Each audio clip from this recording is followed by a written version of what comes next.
Vous recherchez une école de référence pour une double formation universitaire et professionnelle de qualité? Voici l'opportunité à ne pas rater. L'École supérieure d'administration, d'économie, de journalisme et des métiers de l'audiovisuel ESAE vous offre des programmes d'enseignement en licence et en master orientés vers l'emploi qui font d'elle une référence à travers les filières de l'administration générale et territoriale, l'administration du travail et de la sécurité sociale, droit, diplomatie et relations internationales, administration hospitalière, universitaire et intendance, journalisme et métiers de l'audiovisuel et toutes les filières des sciences de gestion. Une seule adresse, www.esae.bj.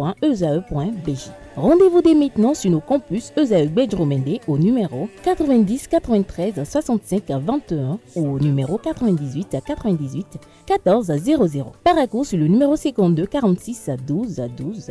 Aboumé-Calavi au numéro 52 88 44 44. Akpaka au numéro 52 88 33 33. ESAE, l'excellence a un nom. Le panel de discussion, Kales Kitoumi, bonjour. Bonjour Abdelkader. Merci d'être là. Romaric Djesbougouenou, Anaël Dou, Nasrine Fatoumi, bonjour à nouveau. Bonjour Abdelkader. Merci aussi de revenir sur le plateau pour le panel de discussion. Ce matin, on échange autour d'une histoire dont je vous fais lecture. Chers amis internautes, l'histoire est la suivante. Je suis l'aîné de mes parents et j'ai une petite sœur qui n'est plus. J'ai vu mes parents dévastés. Quelques mois plus tard, mes parents accueillaient une nouvelle fille. J'ai vu mes parents aimer la vie à nouveau, mais c'était sans me rendre compte de ce que cela me coûtait. Depuis la naissance de ma petite sœur, mes parents m'ont presque oublié. J'ai toujours eu ce dont j'ai besoin du point de vue financier, mais l'attention de mes parents est ce qui a le plus manqué à l'appel. Quand je leur ai annoncé que j'avais rencontré il y a quelques mois une femme que je voudrais épouser, ils m'ont juste répondu que c'était une bonne chose. Lorsque je l'ai invité pour rencontrer mes parents, ils n'étaient même pas présents. Ils ont préféré se rendre chez ma petite sœur qui avait un entraînement de basket. J'ai toujours eu l'attention de mon oncle qui a été le seul parent présent. Ce jour-là, il y a 2 semaines, je me suis marié et ils avaient oublié de venir malgré mes invitations et rappels multiples. Je rappelle cette partie, il dit « Il y a 2 semaines, je me suis marié et ils avaient oublié de venir malgré mes invitations et rappels multiples. Je me sentais désemparé, mais j'ai tout de même eu chaud au cœur de voir mon oncle comme parent présent. Toute la famille leur en a voulu. Ce matin, ma mère m'a appelé, elle s'en prenait à moi de même que mon père et à ma petite sœur. Tu nous as mis la honte devant toute la famille. » Kales Kitoumi, voilà ainsi l'histoire. Dites-nous si vous étiez à la place de ce jeune homme-là qui se veut anonyme, quelle aurait été votre réaction? Non, mais j'ai pas de réaction à avoir. Parce que quand vous avez de la valeur pour les gens, ils s'intéressent à vous, ils s'impliquent dans ce qui vous concerne. Pourtant, je crois que le mariage, c'est l'occasion, je dis suprême, hein, pour honorer les parents. À un mariage, c'est les parents qui sont honorés. Les mariés sont là, ils se présentent, mais c'est les parents qui sont honorés. Donc, si les parents arrivent jusqu'à oublier les honneurs que leur enfant, leur fils peut leur faire, je crois qu'ils ont fait un choix. Il n'y a même pas à faire débat. Je resterai dans mon coin le jour qu'ils sentiront qu'ils doivent venir, ils viendront. Mais leur reproche et tout, je n'ai rien à cirer de ça. Parce que je crois à un Vous leur raccrochez au nez? Non, pas du tout. Je les écoute, ils vont finir, je vais raccrocher. Ils vont se plaindre autant qu'ils voudront. Parce qu'un mariage, ça réunit quand même 2 familles. Hein. Et chaque famille, les 2 familles de chaque époux jouent des partitions et prennent place. Et si mes parents ne peuvent pas le faire et que j'ai un oncle qui le fait, il a fait et puis c'est fini, il n'y a même pas de débat.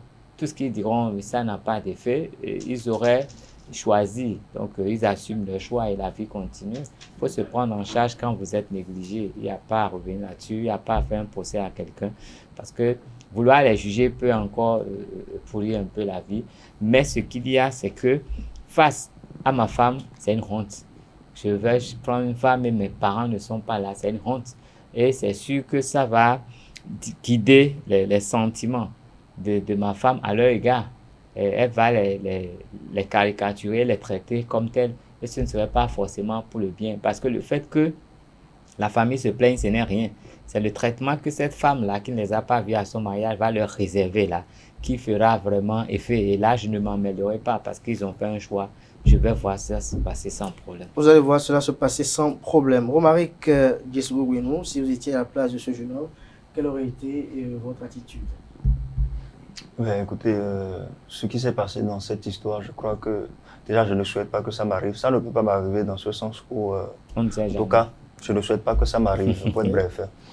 Maintenant, je ne comprends pas comment il a pu organiser son mariage sans que les parents ne se soient impliqués d'une certaine manière. Parce que s'ils ont été absents au mariage, déjà, c'est que dans les préparatifs, ils n'ont pas été là. Et donc, à la place de ce jeune homme, moi, je ne vais pas forcer les choses. C'est vrai qu'on ne peut pas couper les ponts avec sa famille. Je serai toujours en contact avec eux. Mais qu'ils s'attendent à ce que, lorsqu'ils vont vouloir, un jour, lorsqu'ils vont vouloir rêver, lorsqu'ils vont rêver de moi et passer à la maison, ma femme se comporte de la manière la plus désolante envers eux. Donc moi, je ne vais pas m'interposer, je ne vais pas m'exprimer. C'est vrai que je ne peux pas laisser ma femme les embêter, mais ils auraient choisi de vivre cette vie-là. Le mal sera de ce fait que je ne pourrai pas poser certains actes, je ne pourrai pas dire certaines choses de ma femme. Tout de suite, elle va vouloir me rappeler que je n'ai pas une famille, parce que avoir des parents vivants, si mes parents étaient décédés, on va comprendre mieux, mais avoir des parents vivants et se sentir biaisé, se sentir oublié, délaissé, négligé, je crois que c'est très grave. Et normalement, les parents qui ont commencé à poser cet acte-là, ils devraient profiter de cette occasion de mariage pour essayer de renouer le lien avec leur enfant. Ils ont raté une occasion.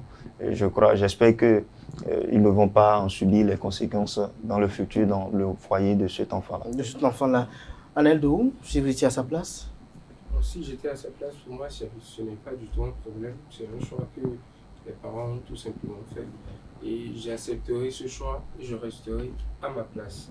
Les parents m'ont mis au monde, mais s'ils ont décidé que les autres enfants étaient plus importants parce qu'ils ont perdu une fille et ils en ont eu une autre et que toute l'attention devrait se concentrer sur elle, oubliant que je suis également leur enfant, c'est que moi-même, je vais vivre en oubliant que j'ai également des parents.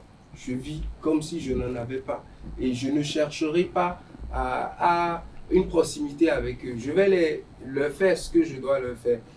La preuve, on lui a fait subir tout ça, mais pour son mariage, il a tenu, peut-être il a tout fait sans eux, mais il a tenu à les inviter à venir à mon mariage. Mais si c'est allé jusqu'à ce qu'on oublie son mariage, c'est que au moment où on m'appelle pour me reprocher cela, moi je serai plus extrême, je vais leur raccrocher au nez parce que je n'ai pas de compte à leur rendre si ils ont décidé délibérément de ne pas être là parce qu'ils sont informés, ils sont invités.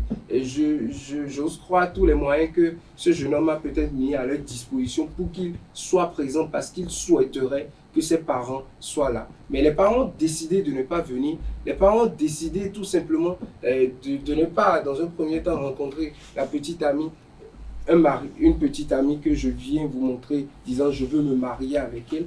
Vous avez préféré aller à un entraînement de basketball qui va se faire tous les jours de la vie et qu'une rencontre qui ne sera qu'une seule fois. Je vais royalement me foutre d'eux.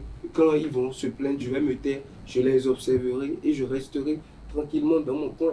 Et si mon oncle a pu me donner son amour, c'est que désormais je prends cet oncle comme ma seule famille. Maintenant, il y a une chose, je ne permettrai pas à ma femme de leur manquer de respect si le jour où ils décident de se rapprocher de moi, ils viennent. Ma femme leur doit tout respect. Moi, je peux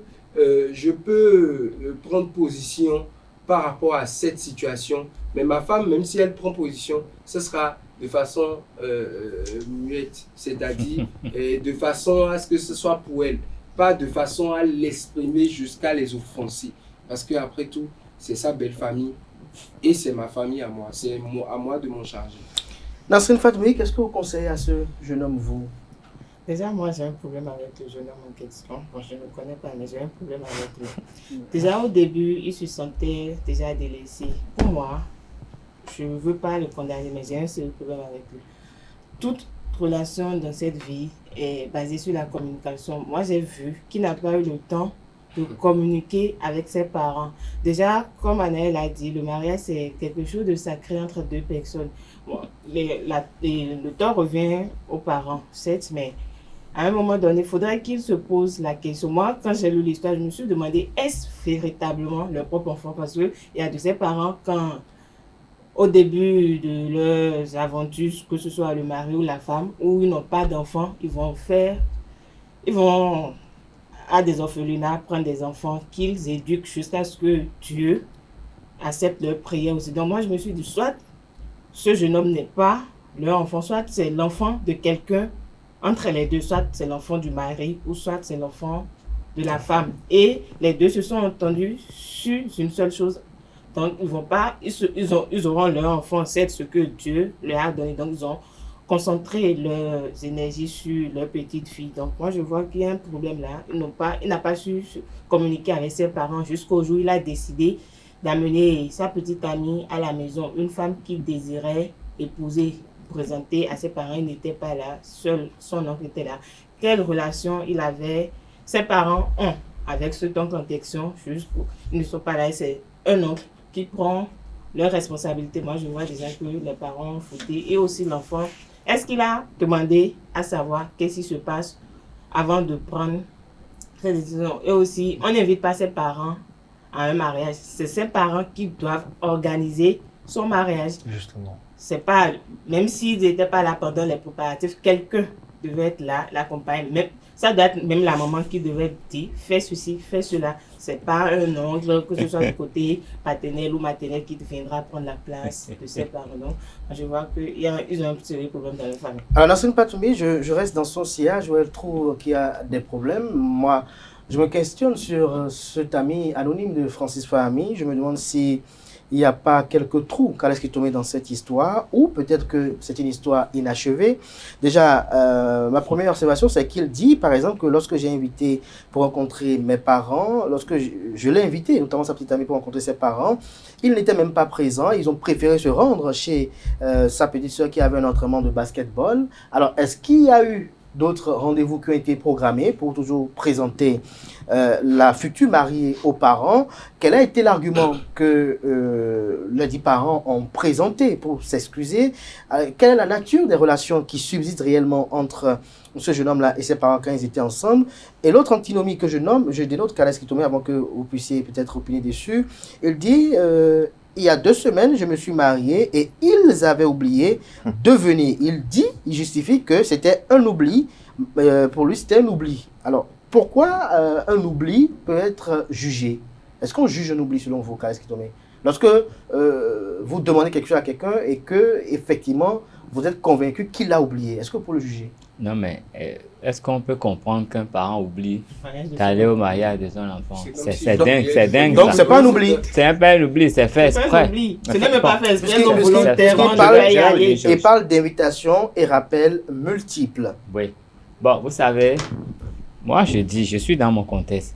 Quand on veut se marier, les 2 futurs époux vont plusieurs fois voir les parents des 2 côtés. Voilà. Plusieurs fois. Je ne vous coupe pas. Hein. Ouais. L'autre interrogation que j'avais avant que j'oublie, c'est de savoir, cet ami anonyme de Francis Fahmy, est-ce qu'il est africain ou français? Parce qu'avant le mariage, quand même, il y a la dot.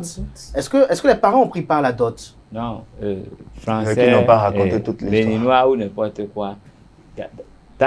Bon, écoutez, moi j'ai déjà été à un mariage où il n'y avait aucun parent des 2 conjoints. J'ai été un témoin, j'ai signé ce truc-là. Mais aucun parent, je n'ai vu aucun parent dans la salle. On était à peine 8. Les 2 mariés, les deux témoins, et puis 2 personnes, un photographe et quelqu'un qui nous a aidés. Et puis c'était tout. Il n'y avait pas quelqu'un d'autre dans la salle. Et je vais vous dire, vous savez... la saison des orphelins. Non, et ils sont aujourd'hui au Canada. Hein. Ils sont au Canada aujourd'hui, les 2. Hein. La réception, c'était très simple. On était allé chez eux, ils ont commandé, on est venu livrer. Chacun a mangé, on a bu un coca et puis on avait bu un peu de whisky. Moi, j'étais au boulot. Hein. Moi, j'étais au boulot. Je suis parti du boulot, je suis allé au mariage, à la réception et je suis revenu au boulot comme si de rien n'était. C'était tout simple, c'est même pas compliqué cette histoire. Et c'est ici au Bénin. C'est un mariage qui devait faire partie des papiers à au Canada. Non, laissez, ça c'est fait ici au Bénin. C'est le résultat de ce qui est... Non, laissez, je n'ai pas fini, je n'ai pas fini. Vous savez, quand vous êtes parent, il faut faire très attention et connaître l'état émotionnel de vos enfants. Sinon, vous les blessez et vous les perdez. Vous ne savez pas que vous les avez perdus. Je vais être très, très pratique. Moi, j'ai 2 neveux qui sont, l'écart d'âge, c'est 3 ans. Le plus grand était seul à la maison. Son petit frère est venu. Il a commencé à aller à l'école. Mais on a vu qu'au bout de quelques mois, mais le gars, il ne suivait plus rien à l'école. Et un jour, bon, il a fait une école où les normes sont respectées. Et donc, le psychologue de l'école est allé, l'a invité, ils l'ont dit, mais pourquoi toi tu fais ça? Il a dit non, que lui ne veut plus rien faire parce que depuis quelque temps qu'il a un petit frère à la maison, que les parents ne s'occupent que de son petit frère, qu'on ne s'occupe plus de lui. Donc lui, il est fâché et puis il laisse tout tomber, il ne veut plus rien faire. Mais est-ce que ce n'est pas logique que les parents puissent accorder non. de l'attention beaucoup plus? On accorde de l'attention, mais on est toujours, on est toujours à la recherche de l'équilibre. Si l'enfant commence à sentir qu'on le délaisse, c'est dangereux. C'est que les parents ont commencé à faillir. J'ai dit, le gars avait 3 ans. Donc, il avait 4 ans quand il disait ça. Je parle à quelqu'un qui a des enfants. Oui. Alors, vous êtes conscient du fait que le nouveau-né aime toujours être au centre des intérêts. Est-ce que son grand frère va vouloir être jaloux du fait que... Vous n'avez encore rien entendu. Est-ce qu'il ne va pas être admiratif? Patience. Oui. Patience. Je viens chez moi. Moi, j'ai 2 garçons, j'ai fait une fille. Et je n'avais pas de fille.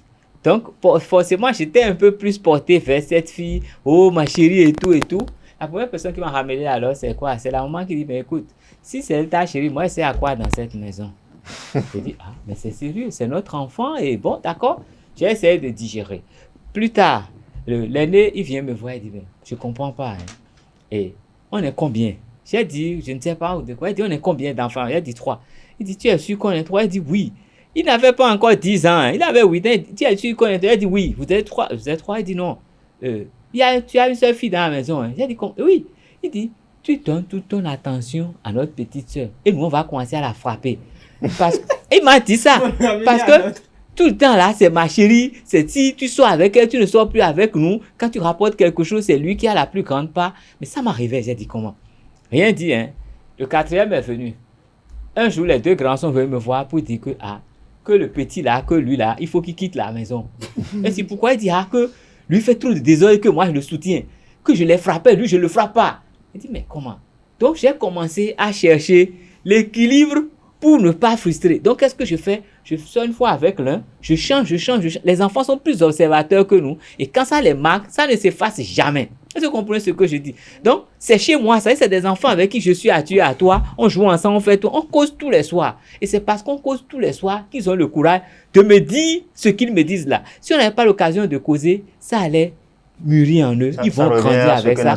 Et ça va créer une grande division entre eux. Ça, il faut le dire, c'est clair. Les parents ont un grand rôle à jouer. J'en connais plein. Hein. Moi, j'ai marié, bon, je vais dire ma nièce, hein, sans ses parents. J'étais le seul parent au mariage. Des 2 côtés, j'étais le seul parent au mariage. Mais ça, c'était à la mairie. Mais le jour de la réception, quand on a quitté le mariage, c'est moi qui ai publié les photos. J'ai informé les gens pour dire, bon, vous avez refusé de communiquer correctement, vous avez fait les choses. Voilà ce que les enfants ont fait. Moi, je ne peux jamais lâcher les enfants. C'est pour ça que j'y étais. Vous avez une chance de vous rattraper. Il y a une réception tel jour. Prenez les choses en main. Écoutez. Mais pour cette réception, qu'est-ce que j'ai vu? J'ai vu que sur les 4 parties, il y a 3 parties qui se sont ravisées. Est-ce que vous comprenez ce que je dis? Et il y a une seule partie qui n'était pas présente à la réception. Je dis, ça va de mieux en mieux. Mais aujourd'hui, les 2 sont ensemble. Et je crois que les parents sont obligés quand même de revenir un peu dans les rangs. Donc, vous savez, il faut écouter les enfants, il faut connaître les enfants. Et quand il y a des difficultés, si l'enfant ne communique pas, au moins les parents vont communiquer pour régler les problèmes. Quand on est venu vous présenter votre futur bru, ça ne va pas être fait une seule fois. Parce que quand on vient présenter, rien n'est encore précis. Mais après, quand on veut commencer le processus du mariage, même s'il est déjà libre, il est seul quelque part, quand on veut commencer le processus du mariage, on vient, nous voulons faire ci. Comment on fait? Parce qu'on prend la liste des dots, non, les comportements, tout ça, on est en Afrique. Hein. Donc, on fait plusieurs rencontres avec les parents. Ça suppose que toutes ces rencontres ont été boycottées par les parents. Et quand on est dans le processus de l'organisation même, il y a une part qu'on donne à chaque famille. Donc, ils n'ont pas pris. Et un frère de l'un des parents a pris la part de la famille. Ils ont failli sur toute l'année. Je rejoins entièrement Khaled Kitoumé sur la responsabilité des parents. Parfois, les parents le font sans même s'en rendre compte. Et ça crée un désastre dans la famille, peut-être en leur présence, les enfants se soumettent, mais quand ils ne sont plus là, ça crée un désastre qui peut aller jusqu'à la mort. Vous êtes dans une famille où vous êtes tous du même père, de la même mère. L'histoire de Carles Kitome, quand il dit une fille est venue, moi aujourd'hui chez moi, je sais que le jour où il y aura une fille au beau milieu de nous, tous les garçons seront délaissés. Parce que les parents déjà, quand vous voyez ceux qui disent déjà, quand ils disent on aimerait avoir est-ce que vous-même, après maturité, vous êtes conscient du fait que l'attention nécessaire que doit recourir une fille pour son éducation ne doit pas être la même pour un garçon? C'est vrai, mais dans le même sens, ça ne veut pas dire qu'il faut totalement oublier qu'on a un enfant. Parce que si vous avez oublié, peut-être que vous aurez sorti de la maison. Non, pas du tout. Vous ne donnerez plus de petit déjeuner. Vous savez. Parce que oublier, c'est bien ça. Il ne vous nourrit plus. Vous savez. Il ne se soucie plus de votre scolarité. Non, c'est pas ça. Quand on dit oublier un enfant, moi j'ai dû faire appel à mon père. Les blessures d'enfance. À un moment donné, dans mon école, pour qu'on sache que j'ai un père. Parce que depuis le cours primaire, jusqu'à ce que je n'obtienne le BEPC, jusqu'à ce que je n'aille au lycée Koulibaly, mon père n'a jamais mis pied à l'école. C'est-à-dire, il est tout le temps à la maison, je suis avec lui, mais il n'a jamais mis pied à l'école. Est-ce que votre mère s'y rendrait? Non, même pas. Quand on dit réunion des si parents, le père n'y s'y rend pas, il faut que la mère s'y rende. Quand on dit réunion des parents, personne d'entre eux ne venait. Mais eux, ils ne s'en rendaient pas compte. Il a fallu qu'un jour, je dise, mais tout le monde, les parents viennent, mais vous n'êtes jamais là. Et pour eux, quand je disais ça, ils disaient, ah, on n'a pas le temps, on doit aller faire truc. Mais je leur faisais comprendre que le fait que les autres sont là, et que moi, mes parents ne sont pas là. C'est comme si j'étais un orphelin. Quand j'ai dit ça, la prochaine réunion, ils ont débarqué. Tout le monde était là, tranquille. J'étais au bout. C'est pour dire que les parents même ne s'en rendent pas compte. Mais comme ça, ils pensent qu'un enfant, gérer un enfant, c'est de lui mettre tout à disposition. L'argent, tout, il a tout. Or, ce qui est véritablement cher pour un enfant, c'est de sentir un parent. C'est de sentir que mon père est là pour moi. Non, ce qu'il faut ajouter à l'attention aussi, parce qu'il y a des enfants qui, malgré l'attention des parents, ne regardent véritablement pas les efforts que fournissent leurs parents. Non, ils regardent d'abord. Peut-être après ça peut... Non. L'enfant a besoin, si vous connaissez bien, il a besoin des parents. Quand l'enfant il est là, il n'a rien dit, papa, en l'air comme ça là. Il est en train de dire quelque chose. C'est que lui, il a sa sécurité derrière. Donc, l'enfant... Si je dois partir du point de ce que Anaël dit, il y a des enfants qui sont devenus... ont renié leurs parents parce que... Les parents ont une grande responsabilité. Leurs parents étaient dans l'incapacité de leur payer peut-être des études qu'ils voyaient leurs amis faire, par exemple. Vous savez déjà, si un enfant se retrouve dans un cas où, par exemple, le papa... Oui, parce que, par exemple, vous, à l'école, parce que vous voyez... C'est la communication qui règle le problème. Tu peux dire à ton enfant, je n'ai pas ton petit déjeuner aujourd'hui, il va partir sans rechigner, il va revenir. Il va prier pour toi. Un enfant qui voit son... D'autres disent c'est providentiel d'avoir de bons enfants, parce qu'il y en a parfois, quel que soit le langage... Votre enfant, c'est d'abord votre image. Votre enfant, il vient avec beaucoup de choses qu'il y a en vous. Oui. Et maintenant, c'est à vous d'apporter quelque chose pour qu'il soit meilleur. Pour qu'il soit parfait. Donc, forcément, tes parents, je ne dis pas que tes parents. Là où il y a le degré de communication qui s'accentue un peu plus. Un enfant où vous êtes papa et que vous êtes, par exemple, un gestionnaire, c'est-à-dire, il y a beaucoup de ce que vous amenez à la maison, au fait, n'est pas forcément pour vous, mais vous gérez ça pour les autres. Et quand l'enfant a l'habitude de voir son père, par exemple, manipuler des milliards, et que l'enfant n'a pas accès à ça. Quand l'enfant dit j'ai besoin d'argent, on lui dit je n'en ai pas. Et que le papa n'est pas capable d'expliquer son travail à cet enfant. Cet enfant instinctivement va développer une haine envers son papa pour dire et les gens riches en même temps. Ne prend pas soin de moi. Pas parce que le papa n'a pas les moyens. Le papa gère pour les autres. Peut-être que le papa a, mais c'est sa façon à lui de l'éduquer. Non. Le papa n'a pas. Moi, je connais une situation que j'ai vécue, même, je peux dire ici. Le papa qui éduque son enfant en privant son enfant d'argent, il lui donne toujours le nécessaire pour qu'il puisse... Oui, mais sinon il fabrique un démon. qui jaugeait que c'est nécessaire. L'enfant peut estimer qu'il n'a pas le minimum. Non, il mange oui ou non, il s'habille oui ou non, il est soin oui ou non. Est-ce qu'il a accès à certaines choses? C'est tout, c'est la Celui-ci aussi, il mangeait. Il disait qu'il mangeait. Non, on n'en sait rien. On n'est pas allé dans ces détails. Il a bien dit, il dit, j'ai toujours... On l'a laissé à lui-même. Non, mais attendez, c'est pas qu'on le regarde pas. Il dit bien, j'ai toujours eu ce dont j'ai besoin. Du point de vue financier, non. On lui dépose là. Non, du point de vue financier, tout ce qu'il a besoin comme argent, il reçoit. L'argent, c'est rien. L'argent, c'est Il y a des parents qui n'ont rien, mais qui sont heureux avec leurs enfants. De la vie d'un enfant, c'est quelque chose de très primordial. On ne refuse pas. À un moment donné, chez moi, j'ai refusé, j'ai conseillé à mon père qui ne nous dépose plus parce qu'on a une table à manger. Et on avant, dépose chacun chacun. avait sa place. Oui. Et pendant que j'étais au secondaire, on a passé des années à déposer l'argent de chacun à sa place pour que le matin, quand vous vous levez, vous prenez. Je passais 6 mois à la maison sans voir mon papa. Oh, il dormait dans la maison au même moment que moi. À un moment donné, il a refusé de prendre les sous. Et il a vu les sous. On a dit qu'on veut prendre l'argent de sa mère. Vous n'avez pas faim. Non, si. Non. C'est plus fort que la faim. Après que lui-même il a compris. Maman était là. Maman était là. On voyait maman tout le temps. Mais lui, maman il dormait dans la maison, mais on ne le voyait pas. Maman disait quoi pour justifier l'absence de papa? Papa n'est pas absent, il est là. Il est à la maison. C'est-à-dire qu'avant que moi je ne dorme, c'est normal. avant que moi je ne donne il rentre tard, il part plus tôt. Papa n'est pas là. Oui. Et papa il rentre au-delà de Lorsque vous avez manifesté vos inquiétudes, quelle a été la réponse de maman? Parce que ça c'est important. Vous savez, parfois. Maman vous dira tout simplement qu'il n'a pas le temps. Oui, c'est la Mais réponse. quand vous voulez aller à l'école, elle peut répondre. On vous dit encore de ne pas faire du bruit pour le réveiller. Carles qui te met au boulot, il ne rentre pas l'après-midi. Il ne rentre pas l'après-midi, par exemple, alors que d'autres, par exemple, dans certains boulots, rentrent l'après-midi. Alors, lorsque ces enfants demandent, par exemple, papa ne rentre jamais l'après-midi, il faut que maman ait une réponse conséquente pour apaiser quand même tous les enfants et atténuer les inquiétudes des enfants. Alors, dans cette histoire, on voit tout de suite les parents. Je sens quand même une volonté de diaboliser un peu les parents. Mais moi, je me pose une question de savoir. Pas diaboliser. Le jeune homme en question, l'ami de Francis Fahmy, quelle était sa relation avec sa sœur lui-même?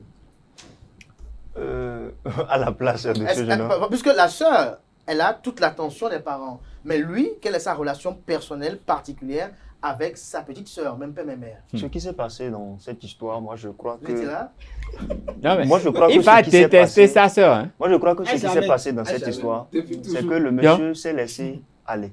Parce que lorsqu'un enfant naît, d'accord, inévitablement les parents se concentrent beaucoup plus sur cet enfant-là. Maintenant, ce qui s'est passé, c'est que les parents ont tellement délaissé le monsieur que voilà, il ne se sentait plus dans la famille. C'est comme Nancérine l'a dit. C'est comme Nancérine l'a dit. Peut-être qu'il n'est pas l'enfant, d'accord? Non, il ne nous a pas dit ça. Peut-être qu'il n'est pas l'enfant. Je suppose qu'il est leur enfant biologique. Non, mais peut-être qu'il n'est pas. Peut-être qu'il y a des non-dits. Peut-être c'est ceux qui l'ont dit que. De mes parents. Voilà. Peut-être qu'il y a. J'ai une petite soeur qui n'a plus. On peut être l'aîné. L'autre interrogation également, c'est de savoir, lorsque sa petite soeur est partie, quelle a été sa douleur à lui? Est-ce qu'il a partagé les peines des parents? Il a dit ça, il a dit qu'il a. Il a dit qu'il a. Adèle. J'ai connu des amis qui avaient des frères, qui avaient des sœurs. J'ai connu des amis qui ont perdu juste un frère, même père, même mère, mais qui jusqu'à ce jour, 5 ans après, n'arrivent pas à combler le vide. Mais là, il a reconnu avoir souffert du décès de sa sœur. En temps normal, quand un enfant est encore enfant et qu'il perd l'un de ses frères directs là, il a même besoin d'un psychologue pour se remettre à point. Lui, il a besoin d'être entouré de toutes les attentions pour que cette psychose-là ne demeure pas en lui. Il a reconnu, il va souffrir pour que les parents avoir souffert du décès de sa soeur. Et que même toute la famille en a souffert. C'est la première blessure. Ça, donc il était blessé. C'est-à-dire que l'arrivée de sa nouvelle... Il a juste dit, j'ai vu mes parents dévastés. Et ça va le dévaster aussi, de voir ses parents dévastés. Il n'a pas dit... Non, vous savez... Non, attendez. Un enfant... Attendez. Il est plus dévasté que les parents. Très bien. Il aurait pu aussi faire remarquer... Il aurait pu faire remarquer qu'il était aussi dévasté. Il a été plus dévasté que ses parents. Qu'il ait dit qu'il est dévasté. Ou bien qu'il n'a pas été dévasté et tout. Moi, je crois que la perte d'une vie humaine, ça a toujours touché les gens. Ça a toujours blessé les gens. Surtout un grand frère. Et surtout un grand frère. Donc, il a été touché inévitablement. Moi, ce qui s'est passé dans cette... Moi, je crois que... Il y a d'autres qui ne sont pas touchés. Hein. Il y a d'autres qui ne sont pas. Non, mais je vais te dire. Les moi, parents, je connais, Calais, si vous le permettez. je connais une famille où il y a 2 garçons et une fille. Mais la fille est décédée. C'est des enfants hein, de 7, 8, 9 ans, 10 ans. Quand la fille était décédée, c'était dans des conditions bizarres. Donc, la fille était avec leur maman qui venait de quitter leur papa. Elle est décédée au bout de 6 mois. Elle a ramené la dépouille. Ils ont tout fait. Les enfants n'ont rien dit. Mais quand la maman est revenue à la maison après, les enfants, les grands frères refusaient de saluer la maman. La maman dit, mais Vitier, non. Vitier dit, non. Tu as ramené notre soeur qui est morte. Elle est partie avec toi. Tu l'as ramenée morte. Donc, si on vient vers toi, on va mourir. Moi, le problème qui s'est posé... Des enfants de 8-9 ans. Le problème qui s'est posé dans le sujet, c'est que quoi? C'est qu'il a manqué de problème, il a manqué de communication. D'accord? Parce que le monsieur, il pouvait se rapprocher de ses parents pour leur demander, mais qu'est-ce qui se passe? C'est pas parce que vous avez eu tel. Même si... Non. Un enfant qui est en âge de se marier. Un enfant ne se marie pas. Le problème qu'il décrit est parti de la base. Et il a grandi, Oui. n'est-ce pas? La grande, ça jamais. S'il a grandi, Calais qui tombait à dire tout à l'heure. Lorsqu'on grandit, il a dit. Aneldo, votre raisonnement envers vos parents il y a 5 ans n'est pas le même aujourd'hui. C'est parce que il y a 10 ans, il y a 10 ans, non, c'est parce que c'est juste parce qu'arrivé à un certain moment, d'accord, vous avez senti le besoin de leur dire ce que vous Parce que ressentiez. les parents ont laissé une ouverture pour que je leur parle. Ah, là, lui, il est en âge de se marier, il ne peut pas communiquer avec ses parents. Il est allé organiser mariage derrière ses parents. Il y a des parents. Non. C'est quoi ça? Il a invité les parents à son mariage. C'est ça, je dis. C'est parce qu'ils n'ont pas tenu leur place qu'il les a invités. Inviter les C'est parents. eux qui devaient inviter les gens. Comme ils ont démissionné, ils ont été invités. Les conditions de Ses parents n'ont communication. jamais été là. Il n'a pas créé les conditions de communication. Et pourquoi il a été obligé de les inviter? Merci Vous aujourd'hui, vous à parlez tout un ouvertement. chacun. Il y a des parents, il y a des enfants, Merci. adultes Ses comme parents moi vont se aujourd'hui, concentrer Ils se parlent pas. jusqu'aujourd'hui, qui ne peut pas demander ouvertement quelque chose à son père. Parce que le père ne lui a jamais laissé. C'est un féodal. C'est qu'on ne Elles ont la même Non, besoin là, d'être là, nous sommes pas dans ce- C'est le parent qui Nous n'avons fait pas, ça. nous n'avons pas Si- un père Si féodal. on a eu des Ici- parents qui nous ont permis ici- de ici- C'est des parents négligents. Non, Elles ont la Démissionnaire. parce que Démissionnaire. peut-être si on écoute les parents, peut-être que c'est pas la on faute aura- de l'enfant. Bon, c'est vrai aussi que si on écoute. écoutait. Vous Non, êtes mais des parents. non, il n'y a pas à écouter les parents. Ils ont abandonné Ils ont leur abandonné fils. l'enfant. Ils l'ont pas abandonné. Ça, Non, ils l'ont pas abandonné. C'est pas la nourriture. L'enfant n'est pas élevé. L'enfant n'est pas un animal qu'on élève. L'enfant, c'est un homme qu'on éduque. Non, Donc, lui donner à manger, l'habiller et tout ça, c'est l'élever, c'est l'élevage. Et maintenant, vous étiez en train de dire quelque chose Merci. que le monsieur, il a dit qu'il a tout à sa disposition, les moyens financiers. C'est- Et vous non. dites que l'argent n'est rien dans... J'ai dit, c'est On n'a rien. pas dit- on Merci, n'a pas dit- Annette. Il a une Merci chance. C'est à important, la Romaric. Si on a pu lui donner, si on a pu lui Oui. mettre à disposition les moyens financiers, si on a pu satisfaire à ses besoins Non, est-ce que vous corporels, savez ce que ça veut dire? il faut La laisser. présence de Il faut quelqu'un dans il faut la vie. laisser. Merci. Moi, j'aurais Vous voulu êtes à avoir les moyens l'internat. financiers. Vous êtes à l'internat, vos parents ne viennent jamais à l'internat. Vous Non, sentez vous savez comment? pas faire. Vous voyez comme vous êtes moins que les Moi, autres. j'aurais même avoir les Merci à moyens vous, financiers. Carles Si- Kitomé. si vous avez Merci, vécu ça, je pense Nasserine que vous- Fatou. Il faut laisser. Jamais- Même jusqu'à aujourd'hui, là. Ce n'est pas une raison J'ai quoi? poussée pour Les moyens ruiner financiers, ses c'est parents. très Il important. les a pas On réunis, n'a il pas les a renié pas ses réunis. parents, on n'a pas dit de ou même- renier ses ou même- parents. On n'a Bon, jamais moi, je Ou même- lui conseille personnellement il a de convoquer sorti une phrase réunion. qu'il aurait préféré même avoir pleinement le soutien financier que la présence des parents. Non, J'ai il dit, est je ne passé lui à souhaite pas côté. cela. Ça Parce dépend. que Moi, j'ai dit, je vous étiez vous une répète fois la dans la phrase. condition, Je vous répète la vous phrase. allez J'ai dit, comprendre. moi, dans mon passé, dans ma vie, dans mon existence, j'aurais aimé avoir à ma disposition les moyens financiers que la présence permanente de mes parents. Merci à vous, Romaric Dieskoubenou. Vous n'avez Merci jamais été à un tout un chacun.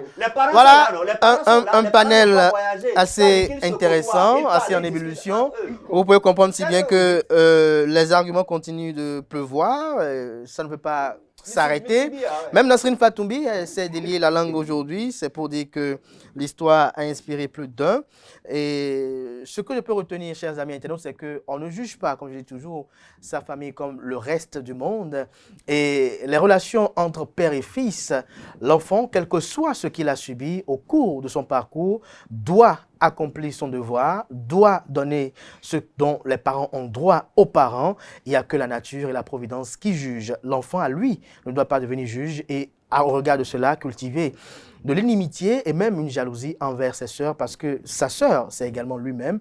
Et donc, il est appelé demain, on ne le souhaite jamais, si peut-être cette sœur décédait une fois encore et qu'elle avait des enfants, à garder ces enfants-là. C'était le panel de discussion de ce matin. Vous voyez, Nasrine Fatoumi, elle parle beaucoup quand c'est des histoires. Nasrine Fatoumi, merci d'avoir parlé beaucoup. Merci d'avoir pas été mitigé sur le sujet aussi. Merci à Romaric Djesoko Benou. Merci à Kales Kitome. Merci à Naël Dou. C'était le panel de discussion. On retrouve Nasrine Fatoumi demain pour le même exercice. Portez-vous bien et belle suite de programmes sur ESAE TV.